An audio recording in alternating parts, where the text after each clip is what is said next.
recording like, so. Yeah, I know. Exactly what's gonna happen. Like, Definitely. We definitely will have to like move that down so I can't see myself. That's gonna like. It's fine. Yeah. You're fine. Oh, we're seeing ourselves. I can't look over there. Shit. The process of Just keep it recording, definitely something like that. Just keep it. It's fine. Just ignore it. I just like I'm being immortalized in this moment. So there was a baby Say something good. that was taken as an advertisement. It was used as an advertisement, but it was a stock photo. It was a stock image from the internet, and they it was in a video, and I couldn't watch the video anymore. But they took a picture of a nurse or doctor holding the baby. Did you see it? No, I okay. So they take the picture, and first of all, the doctor or nurse is holding this supposedly infected baby with no gloves on. Is this it? Yeah. No gloves. Okay. Just yeah. So perfectly. Obviously.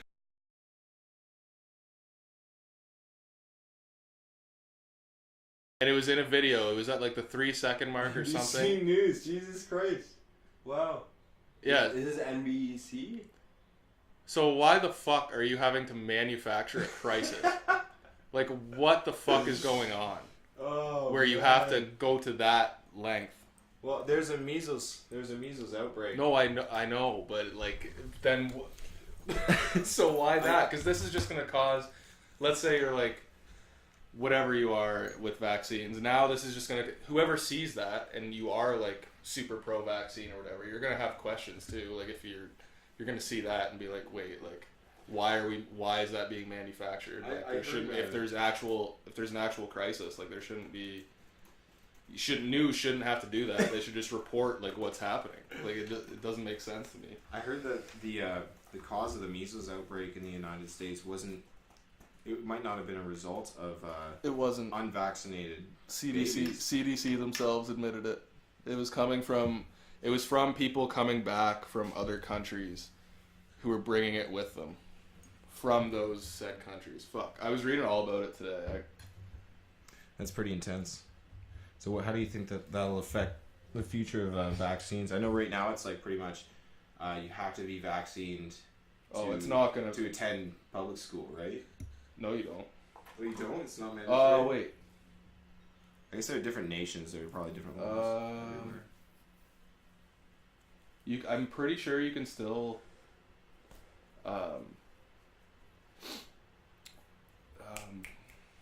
get out of them. Oh, like there's some... So my sister, her kids go to a Christian school though, so I don't know. I'm guessing it's different, but even there, they were like, they're basically told you have to, but you really don't. It's just people don't really know. Like you go to the courthouse, you sign a paper, and then you have to like watch a video, which is like some video on vaccines or whatever. So you watch that. And my sister told me about it, and then you basically sign a form and you're good to go, and you don't have to vaccinate your kid. Whoa. Yeah, it's really weird. It's weird. That's what my parents did. Yeah. What, you were vaccinated? For certain vaccines. I don't know exactly which ones. Disease! I think I got the main ones though. But like my parents weren't down for like the HIV ones, I think in like grade 8 or something. I'm so man.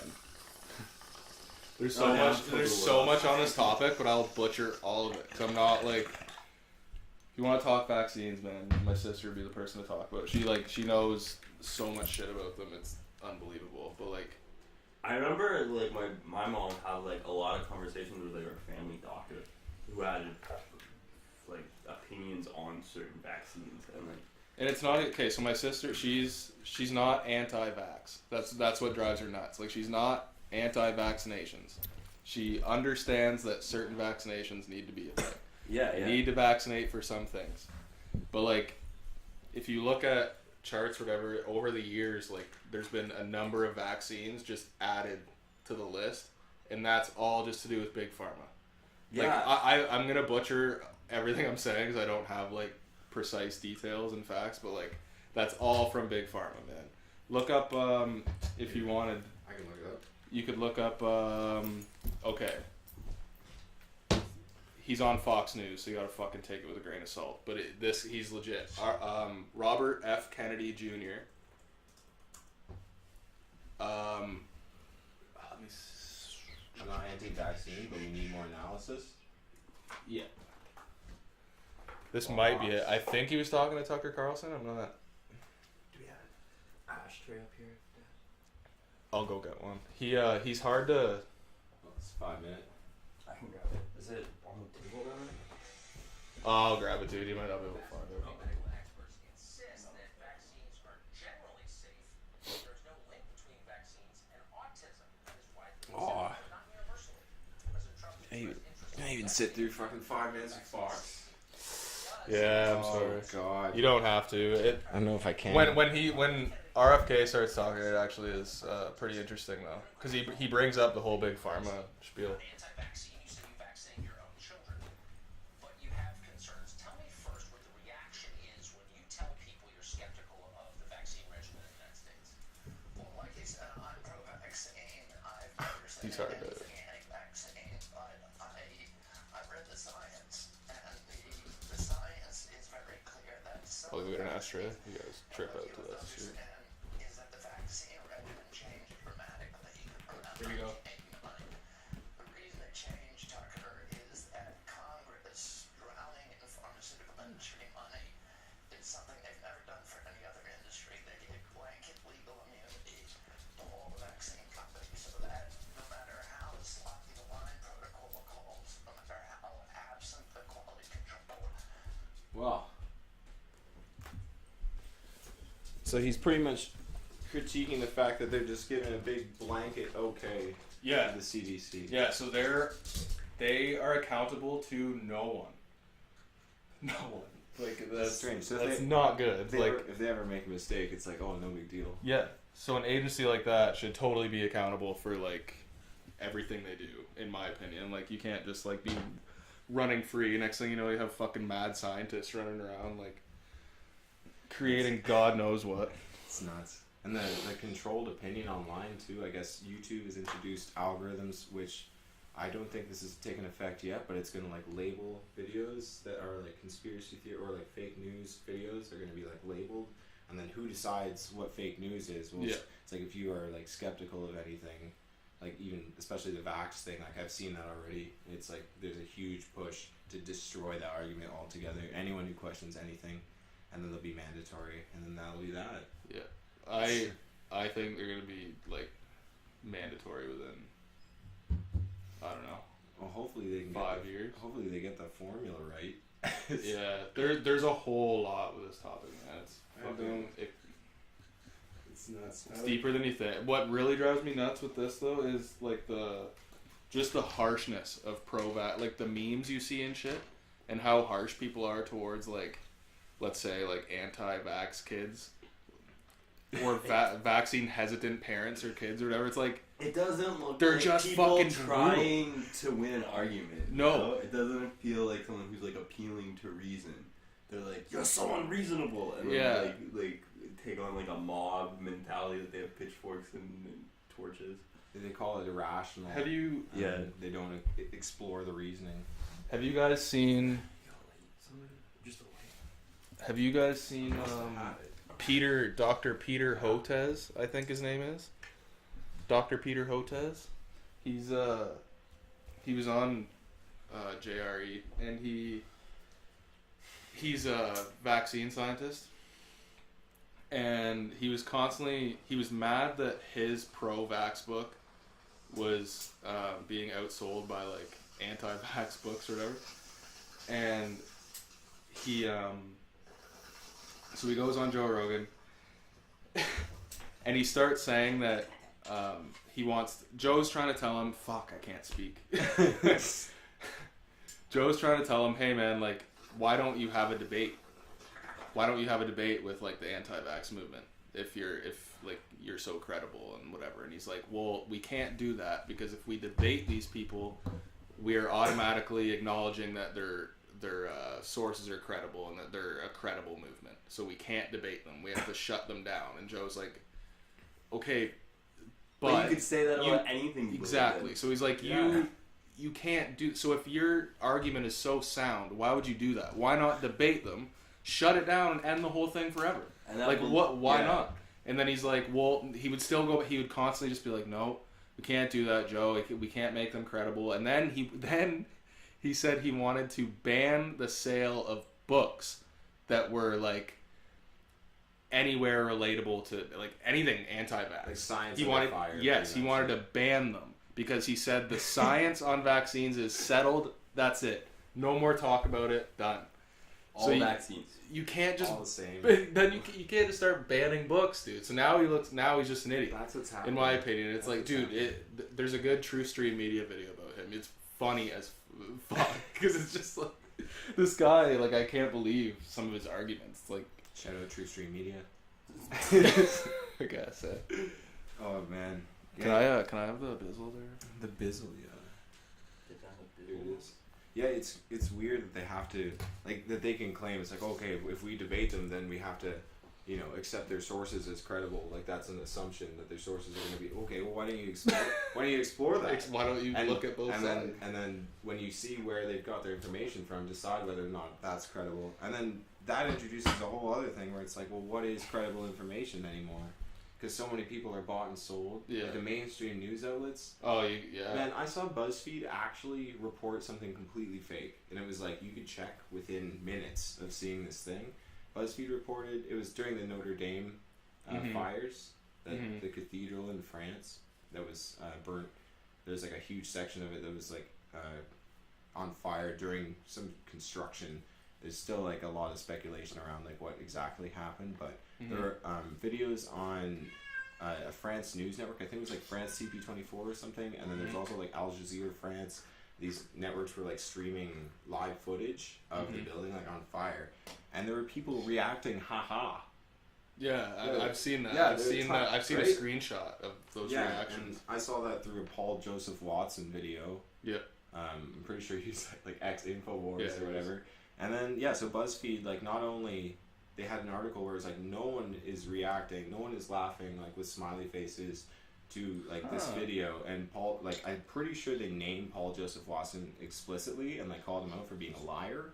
When you could just like go to Facebook and like look at these news networks Facebook page and the feed and then click haha and you could see a huge list of names. It was like it's just an outright lie.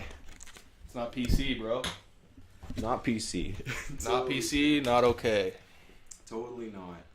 There's been so much crazy stuff. There was a book banning because of that New Zealand shooting too. Yeah, Jordan We Peterson's talked about book got that. banned. Jordan 12. Peterson's Did you know book that? got 12. banned, yeah. That shooting caused 12 rules for life to be banned from New Zealand. And Australia.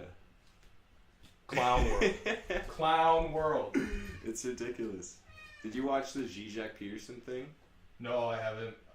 Did you watch it? Yeah, I watched the whole thing. It was like, it's really funny how they like say there's going to be a question period for the crowd, and then there's not a question period for the crowd. And I'm pretty sure tickets were like $1,500 or $1,200. Is in the Sony Center in Toronto, and Peterson says at the beginning of his speech that tickets outside are being scalped for more expensive than Toronto Maple Leaf tickets. So, yeah, playoff tickets. So people are like taking this thing really seriously. I can only imagine security at the event was huge. Like I can't believe that debate happened in Toronto after New Zealand literally bans Jordan Peterson's book for having been wrongly associated with like the whole like alt-right movement. And then all of a sudden he's like, okay, now he's just fine in Canada. Now he's allowed to speak in but Canada? He's totally not. Like there must have been people that were pissed off at him being able to talk. But the Sony Center security is probably just like nuts. It's ridiculous. But I can't believe ticket prices. They're actually that much? Yeah. And it was, I don't know, it was kind of shitty too because the whole first part of Jordan's argument was like a critique of the Communist Manifesto. Yeah. Which he believed like Zizek to be a communist, but Zizek is like kind of more contemporary with his views, and he does like support Marx and some of the thinking, but he's not really. I don't know. The whole thing felt like it went over too quickly, and they misunderstood each other at the beginning. And man, if I paid $1,500 for a ticket like that, I'd be so pissed. Yeah.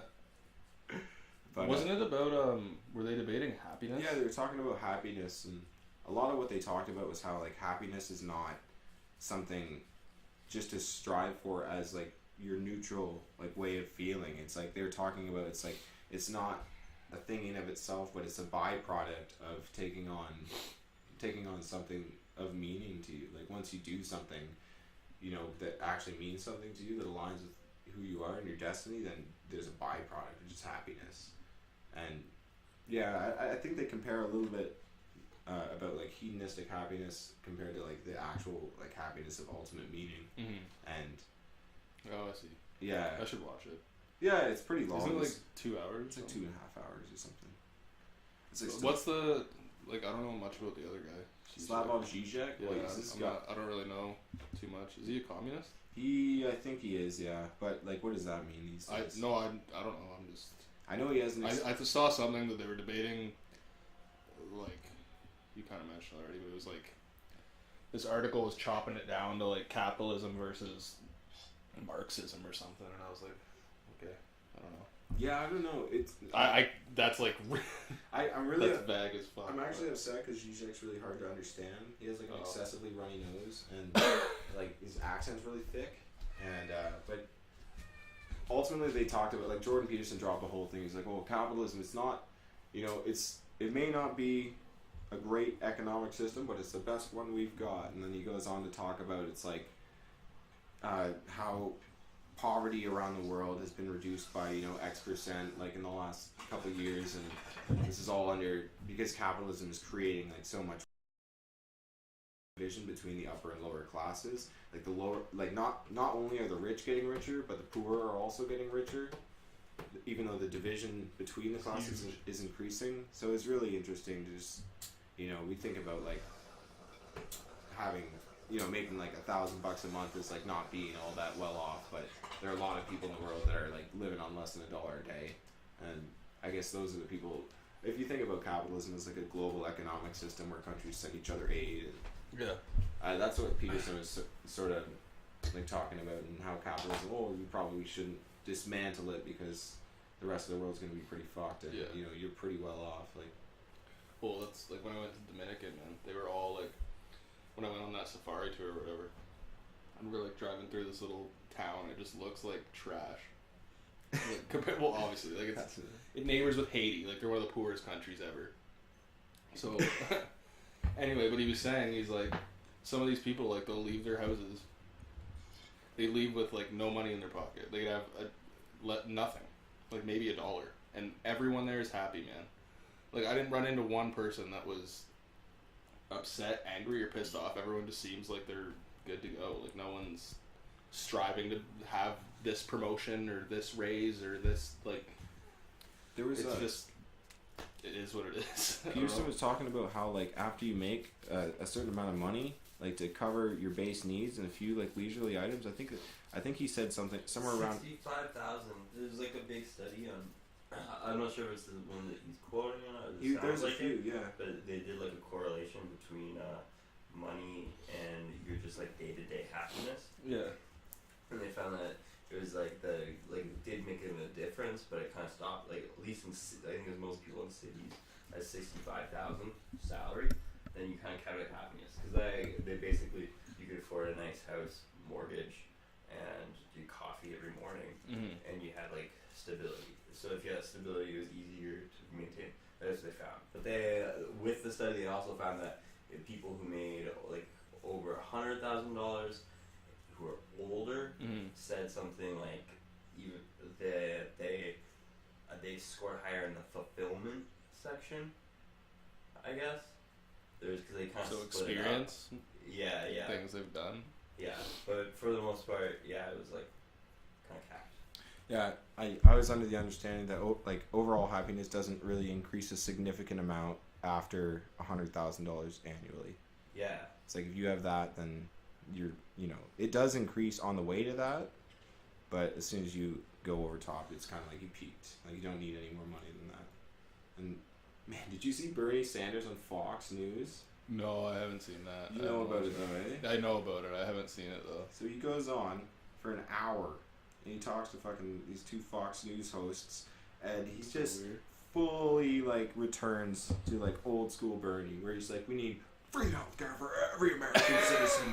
We need free education. It's absolutely absurd that America is the only country in the world where people are, you know, it's like Just they goes full crazy switch Bernie. their health care plans through their employer like every single year. We need stability, and they talk about, and he's going off, and he literally was just like, we need to gouge the upper class, like the rich people. Gouge. He was talking about how Amazon paid literally $0. They did. They paid 0 in taxes. Randy was telling $0. explaining that to me yesterday. There's somebody I haven't read explained about it, it but in a Silicon Valley episode. It was a Silicon Valley episode where like a billionaire guy buys their little like startup company and then like changes a bunch of things, and then Richard's like, "What's going on?" He's like, "Oh, we're not selling a product, Richard. We're selling stocks." And then he like explains how it's like it was a while ago that I watched it, but it's like a messed up way that like a huge business operates. It's like really, really contrary to like how like just you think a business operates. But it's Let me look this up for a sec.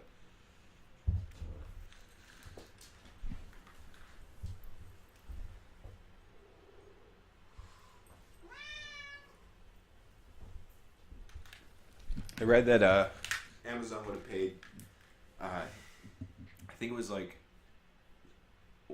over $1 trillion if they had paid, and that's like how much. It's like a really similar number to how much is being planned on, or yeah, how much is being cut from education in the state. Oh wait, was that Canada or the States? Do you remember? I think it was the States. Like a huge, like $1 trillion cut or something. Something ridiculous. Doug Ford make a cut? Doug Ford's making cuts. Preventative health care, right? He made there was like a cut to phone's not working, man. I can't. healthcare, and it was in the preventative section. So like education, like SDI education, and just like accident education and stuff. Oh, I think we'll deal with it when they get there. it's really strange. Yeah. I always find that He's making cuts everywhere. when education gets cut, then like the chance of there being an actual political movement from within is like really, really lower. Yeah, do you think our education system promotes fucking anything like that anymore? Like, I don't know. Well, I guess those kids all walked out of school, but I question if they just wanted to walk out of school or if they're actually down with the whole movement. Yeah, kids are really impressionable, so I wonder who spearheaded that. Soros! Probably could have been, I don't know, Doug Ford was like, the union, but like, what's weird about that is he might not be wrong, because like, the teachers union's like one of the most powerful unions. Like, it is. It should. Like, that's not a false They just statement. Stopped. They just stopped altogether. I mean, like, the wheels of society would just not move anymore. It sucks, man. A few years ago when all those universities were on strike. Man, this is what yeah, that was really bad. This is what happens. I fucking wrote notes. I wrote notes on all this stuff, and I was like, oh man, like this is everything we can get. It's fucking been like 20 minutes, and we should jam. So, this is a huge list, eh? Holy fuck. We'll get back to it. Yeah, if we stick on one thing. This is episode 2, though. SNC level and dope. I'm sending it off. We should jam. This is episode 2. Shout out Truthstream Media. My webcam froze. It's kind of intense that it was just blatantly vaccines right off the hop. Eh? Just vaccines. It's a thing, though. It's a thing. Alright, peace. R.I.P. fucking screen recorder.